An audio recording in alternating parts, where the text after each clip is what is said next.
Tensie Whelan, Clinical Professor of Business and Society. Tensie is leading the school's efforts around issues of business and sustainability, driving research and coursework on natural, resource-based challenges, including climate change, water scarcity, biodiversity loss, poverty and unsustainable development.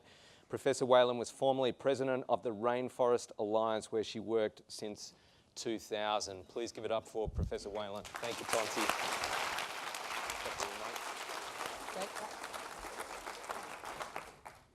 Good afternoon. How are you? Good. So you do know that 9 minutes is like torture for a professor, right? Normally we have an hour and a half, 3 hours. Well, so I came to Stern about a year and a half ago to launch the Center for Sustainable Business. And I think Dean Henry and the team were enthusiastic about bringing sustainability to business, to Stern, because really it's the new frontier. When you look at the environmental and social challenge we have in front of us, we also have great opportunities that come from sustainability and from the leadership that business can play. In this country, the GDP controlled by business is 22 trillion, by government and by NGOs is 3 trillion. So where's the opportunity to create opportunities out of sustainability, out of environmental and social challenges? At the Center for Sustainable Business, our vision is a better world through better business, and we work to help current and future business leaders embed sustainability core to their business strategy to drive innovation, employee engagement, consumer loyalty, and better financial performance, as well as value to society.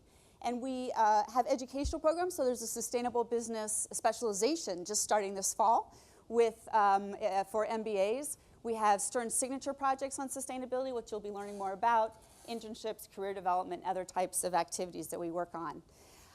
When I was working at Rainforest Alliance, we worked with 5,000 companies around the world. We worked with 5 million producers, and we saw that increasingly companies were really looking for ways to find win-wins around providing sustainable supply chains, sustainable investments, working with partners, and seeing that as really an opportunity, not so much a constriction on what they were doing, but a way to do business differently.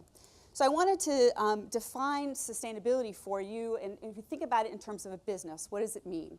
So it means minimizing your negative impact on material, environmental, social, and governance issues while managing for those that impact you as a company, and also maximizing your positive contributions to society.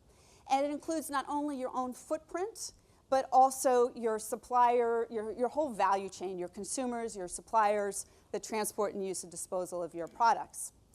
The good news is when you embed sustainability, you really see positive financial performance. This is a Harvard Business School study.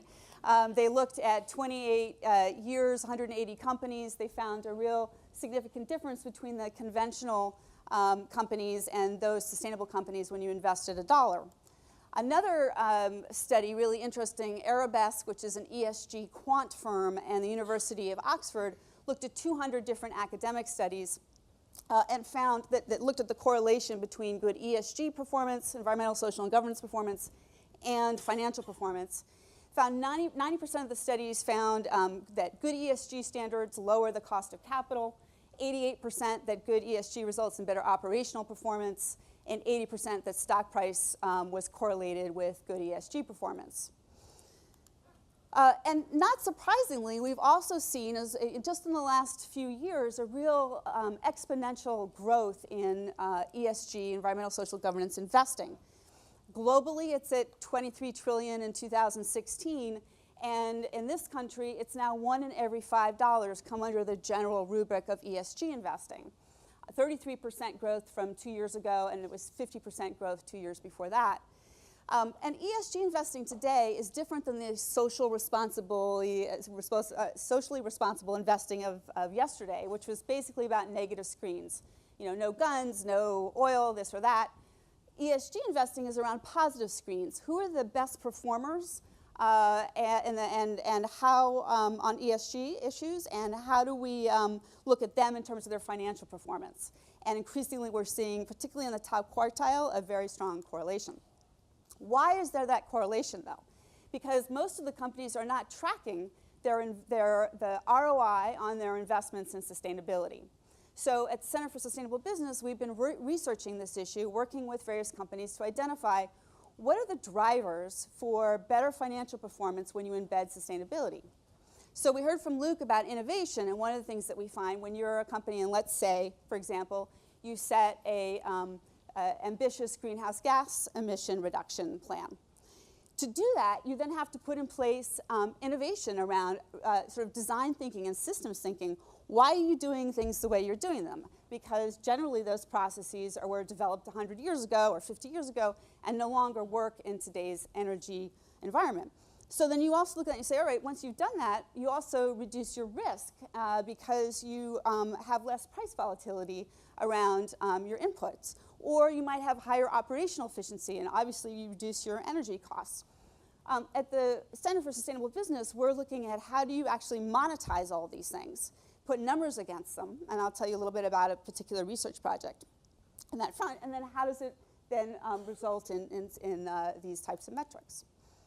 So most recently, we worked with A.T. Kearney as a pro bono partner and McDonald's and Carrefour, which is a European retailer, to look at what was the financial impact of better sustainable agriculture and deforestation-free practices by beef producers in Brazil. And what we found was that as ranchers took up these sustainable agriculture practices, their productivity went up by 2.3 times, their profitability went up by 8 times, and the quality of their beef went from 0 high quality to 70% high quality, which then resulted in 10 years net present value of around $90 million of benefit to them. And then we looked up the chain. So if you have a producer who's more stable, doing well, produces high quality beef, you have lower risk, less volatility, better quality, you can charge more, you can monetize the risk reduction, et cetera. And then we kept seeing those types of dollars up the chain to the retailers. This is just in Brazil. And we're now doing this with the automotive industry, working together with VW, who is interested in looking at some of these issues, GM and Aston Martin, and we're looking for a couple of other companies to join that. Just as another quick example, actually I'm running out of time here, so just very quickly, Nike has embedded sustainability in their innovation program. And in doing that, they're first and foremost looking for a high performance shoe, but they're also looking at the design challenges. So a typical sneaker is made with lots of bits and pieces all over the world. Then you fly them all together, so you've got waste, you've got greenhouse gas emissions. They said, why don't we, over years of testing, they came up with a recycled plastic piece of yarn that you basically knit into the fly knit top, which is now, reduces waste by 80%, is 15% lighter than their competitor, than their other next highest performance shoe, and is now $1 billion business. So again, sustainability creates opportunities, right? We can't think about it as compliance. We think about it as, what can I solve for? How can I design differently? How can I innovate? How can I do things in a way that is good for everybody in the supply chain? So finally, as you move forward, no matter what you go into, whatever industry or business, you have an opportunity, and it doesn't matter if you're in sustainability, no matter what role you're in, to think about the role of your business moving forward. 2 years ago, all the nations of the world came together and agreed upon the United Nations Sustainable Development Goals, which look at poverty, hunger, climate change, et cetera. Interestingly, those can be a roadmap for business opportunities.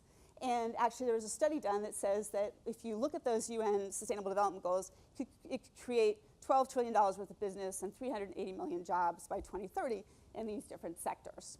So I hope to have the opportunity to work with you over the next couple of years. Do come by to our center, join our classes, join our internships, and have a great couple of years here. Thank you.